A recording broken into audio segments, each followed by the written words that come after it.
Bienvenue dans Écrire librement, le podcast où on écrit sans chercher à prouver quoi que ce soit. Aujourd'hui, j'aimerais te dire quelque chose d'important. Peut-être que tu n'as jamais été publié, peut-être que tu n'as jamais terminé un manuscrit, peut-être que tu n'oses même pas dire que tu écris. Crois-moi, ça a été mon cas pendant longtemps. Et pourtant, tu es déjà écrivain. Et je vais t'expliquer pourquoi. On pense souvent qu'être écrivain, c'est avoir un contrat, une vitrine, un lectorat. Mais être écrivain, ce n'est pas une case administrative. C'est un regard sur le monde. C'est sentir l'émotion dans une scène ordinaire.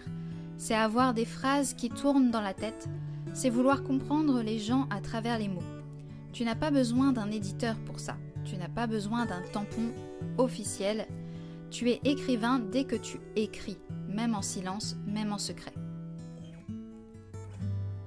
Écrire, c'est aussi un acte intime et puissant. L'écriture, ce n'est pas un spectacle, c'est un acte intime, un mouvement intérieur.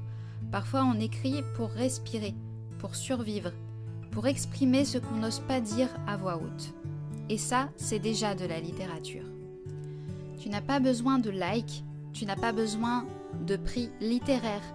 Ce que tu écris compte, simplement parce que c'est toi qui l'écris. Et peut-être qu'un jour, tu partageras ces mots. Ou peut-être pas, les deux sont légitimes. Si tu ressens ce besoin d'écrire, ce n'est pas un hasard, ce n'est pas un caprice ou une illusion. C'est peut-être le langage profond de ton âme. Même si ton texte est brouillon, même si tu ne sais pas encore structurer une intrigue, même si tu t'arrêtes après 3 pages, tu es déjà dans un processus d'auteur.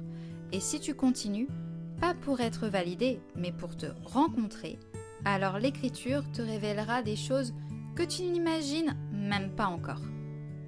En conclusion, tu n'es pas en train de devenir écrivain. Tu l'es parce que tu observes, tu ressens, tu transformes en mots. Tu es écrivain dans ta solitude, dans ta voix intérieure, dans ton élan d'humanité. Alors continue d'écrire à ton rythme sans attendre l'autorisation de qui que ce soit.